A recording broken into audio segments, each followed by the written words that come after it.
வணக்கம். மெட்ராஸுக்கு ஒரு ஃபோன் போட்டுக்கலாமா? சரி பண்ணிக்கோங்க.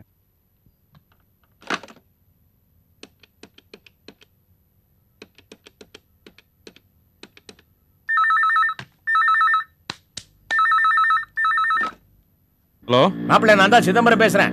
சொல்லுங்க மாமா. சரோஜாவும் நானும் இன்னைக்கு சாயங்காலம் கிளம்பி மெட்ராஸ் வரோம். ஒன்றும் அவசரம் இல்லை, இன்னும் 2 நாள் கழிச்சே வரட்டும். நீங்க வேற, அவ ஏற்கனவே நீங்க சாப்பாட்டுக்கு என்ன பண்ணிட்டீங்களான்னு கவலைப்பட்டு இருக்கிறா.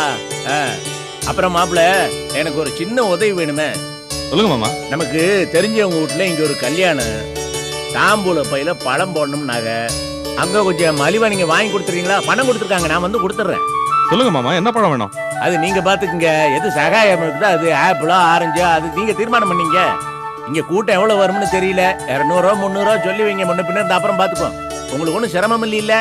சேச்சா அதெல்லாம் ஒன்றும் இல்லை, வாங்கி வைக்கிறேன். சரி, அப்ப நாங்க சாயங்காலம் கிளம்பி வரோம், வந்து பாக்குறோம். சரி மாமா.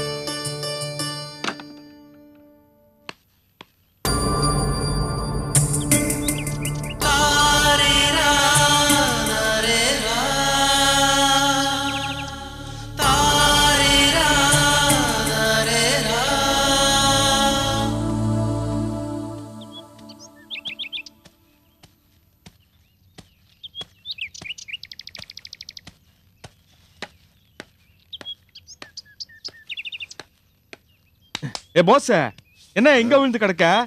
ஏந்திரியா. ஐயா, என்னமோ மெத்தல படுத்த மாதிரி புரண்டு படுத்துக்கிட்டு ரோட்ல கிடக்கப்பா.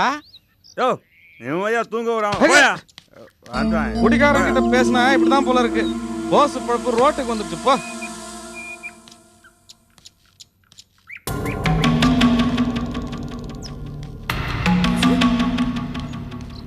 போசே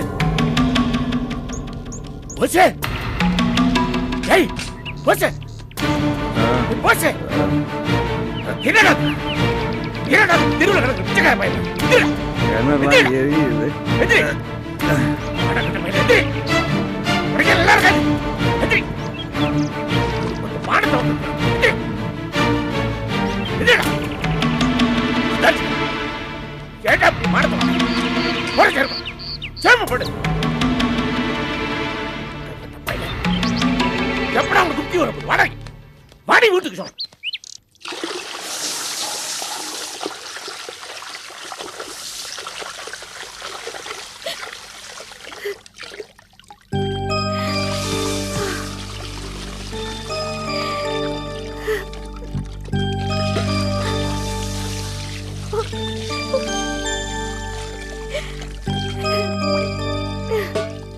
போதுமா தானே? அழுதுகிட்டே இருக்காரு, ஒரேடியா அழுதுறாத. இவனால வரப்போற பிரச்சனை இன்னியோட தீர போறது.